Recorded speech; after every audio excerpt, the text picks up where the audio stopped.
ओम नमः शिवाय। श्रावण मास महत्तम अध्याय 19। भगवान शंकर ने ब्रह्मापुत्र संत कुमार से कहा, हे महामुनि, श्रावण मास के दोनों पक्षों की एकादशी तिथि के दिन क्या करना चाहिए उसे सुनो।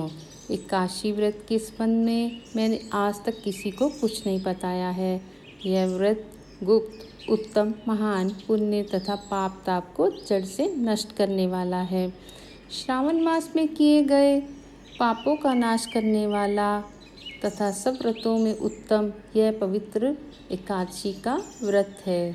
दशमी के दिन प्रातः स्नान कर गुरुदेवों की आज्ञा से वेदवेता, पुराण ज्ञाता, जितेंद्रिय ब्राह्मणों का पूजन करें। भगवान विष्णु का 16 उपचारों से पूजन करना चाहिए। उनसे प्रार्थना करें, हे पुंडरीकाक्ष, मैं दूसरे दिन आने वाली एकादशी का निराहार रहकर व्रत करना चाहता हूँ, आप मेरी रक्षा करें। उस दिन गुरुदेव और अग्नि के समीप भूमि पर शयन करना चाहिए।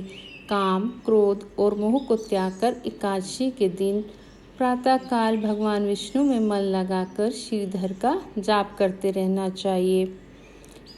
दिन तक किसी भी पखंडी से वार्तालाप ना करें। केवल इतना करने मात्र से यह व्रत मोक्ष को प्रदान करने वाला बन जाता है। दोपहर के समय पंचगव्य लेकर नदी के जल में स्नान करना चाहिए। नदी ना हो तो कुएं के जल में गंगा जल मिलाकर स्नान करना चाहिए।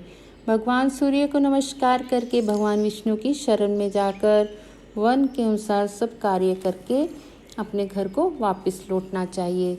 घर आने पर श्रद्धा तथा भक्तिपूर्वक भगवान विष्णु का अर्चन पुष्प, दीप, धूप आदि से करना चाहिए।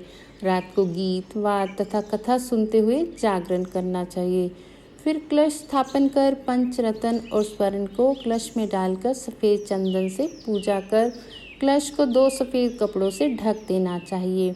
दिवेश की प्रतिमा शंख, चक्र और गदा से युक्त कर उसकी पूजा करनी चाहिए। इसके बाद द्वादशी के दिन प्रातःहिक करके श्रीधर का जाप करना चाहिए। शंख, चक्र, गदा तथा पद्मधारी भगवान विष्णु की पूजा करके ब्राह्मण को सोने की दक्षिणा सहित कलश देना चाहिए। कलश के साथ मक्खन देना नहीं भूलना चाहिए। भगवान श्रीधर, आप प्रसन्न होकर मुझे लक्ष्मी प्रदान करें।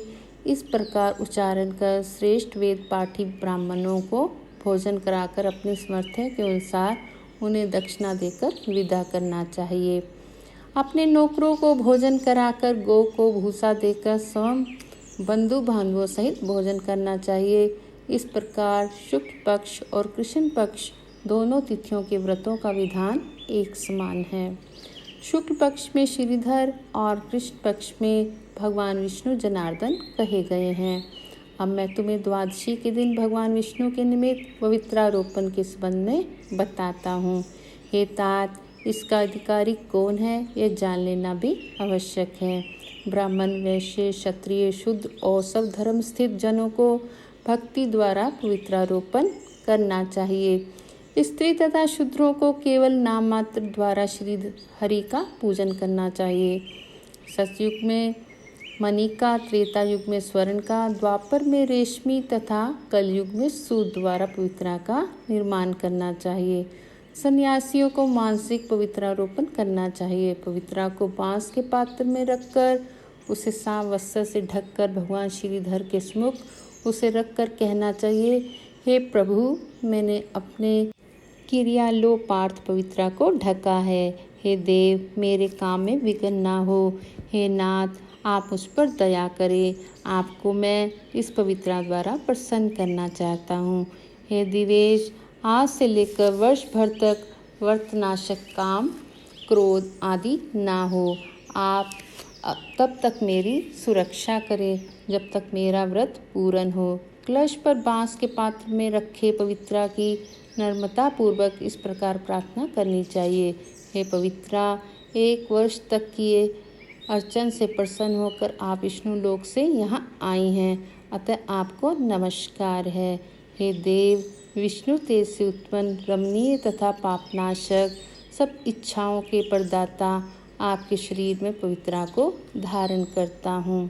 हे दिवेश, हे पुराण पुरुषोत्तम, आप मेरे द्वारा आमंत्रित हैं, अतः आपका पूजन करता हूँ। आपको नमस्कार है। हे देव, कल प्रातः आपके निमित्त इस पवित्रा को अर्पण करूँगा। इसके बाद पुष्पांजलि देकर रात्रि में जागरण करना चाहिए। एकादशी के दिन अधिवासन कर द्वादशी को सुबह पूजन करें। गंध, दूब, चावल तथा हाथ में पवित्रा को ग्रहण कर कहें, हे देवेश, आपको नमस्कार है। इस पवित्रा को आप स्वीकार करें। 1 वर्ष तक पुण्य फलप्रद पवित्रा से निवेदन करें। आप मुझे पवित्र करें। हे देव, आपके सुप्रसाद से मेरे से जाने अनजाने में जो पाप हो गए हैं, उन पापों से मैं पवित्र हो जाऊं। मूल मंत्र द्वारा पवित्रा को संपुटित कर नैवेद्य देना चाहिए। मूल मंत्र से अग्नि में घृत तथा पायस द्वारा हवन करना चाहिए। इसी मंत्र द्वारा पवित्रा को विसर्जन करके कहें, हे पवित्रे, 1 वर्ष तक किए मेरे अर्चन को सविधि परिपूर्ण करें। हे पवित्रे, विसर्जित हों, विष्णु लोक को लौट जाएं। इस प्रकार कहकर उसे ब्राह्मण को दे दें या जल में विसर्जित कर दें। हे वश, जो मनुष्य हरि का यह पवित्रारोपण करता है, वह इस संसार में आनंद भोग कर अंत में विष्णु लोक को जाता है। श्रावण मास महत्तम अध्याय 19 पूर्ण हुआ। ओम नमः शिवाय। महादेव आप सबकी मनोकामनाएं पूर्ण करें।